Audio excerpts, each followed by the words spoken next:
I just want to share a story with you guys. Kasi habang ini-edit ko to, may naalala lang ako. So, I want to share this story with you guys because I think it's worth sharing. And this could be your example in choosing your friends. This is not based on my experience, but experience ng taong pinakamalapit sa akin. Maybe sa mga nakakakilala sa amin, may idea kayo. Pero dun sa hindi, ting maging example to sa inyo. Kasi yung taong to, before may mga closest friends siya. As in, super close. To the point na lahat ng plans, past secrets niya ay sinabi niya sa mga friends niya na tinuring niyang tunay na kaibigan. This was years ago, but the pain is still fresh. Ito yung sinasabing tunay na betrayal. This person kasi is known to be talkative. Kaya niyang i-voice out yung mga bagay-bagay na feeling niya mali na ginagawa ng isang tao. These friends of her naman, alam na alam yung ugali niya. Kaya as I observed before, tuwing may plano sila for themselves, pinapalabas nila na yung planong yun is for them all. Like, para sa lahat. Para sa kanilang grupo. And since madaling mag-trust ang tao nito, naniwala siya, ginawa niya yung part niya, baga pinagtanggol niya yung organizations nila, pinagtanggol niya yung friends niya, pinaglaban niya kumbaga yung karapatan nila as an organization, kasi meron silang organization that time. Yung relationship nila as friends is sobrang pinahalagahan ng taong ito, to the point na ang ibang tao naman na nakapaligid sa kanya is nagagalit na sa kanya just because nagtatanggol niya yung karapatan nila in that particular organization. Kasi nga, kinukonvince siya nitong mga friends niya na mag-speak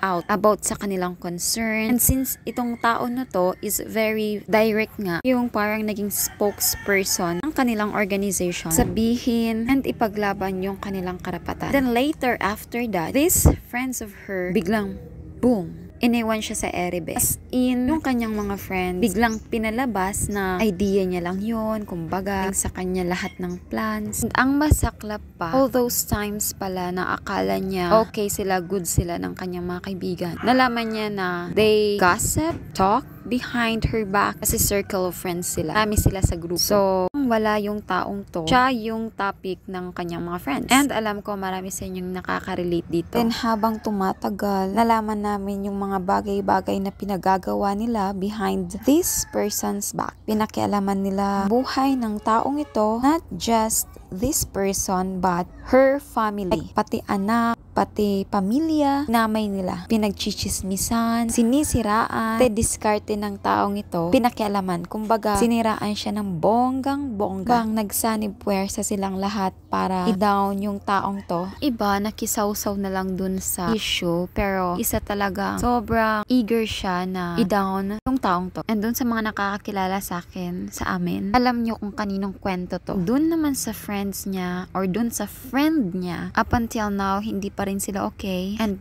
kahit ako personally, ayokong maging okay sila. It's because that person hates her life. That person seems to be very insecure, that she's very ungrateful kung anong buhay na meron siya. If you guys think na chinichismis ko siya here in social media, then think twice. Kasi yung video na to is hindi para expose siya. Hindi ako magne-name drop. Kasi bukod sa bawal, ayoko siyang ipahiya. Pero this video is for you guys. Don't trust anybody, even your best friend.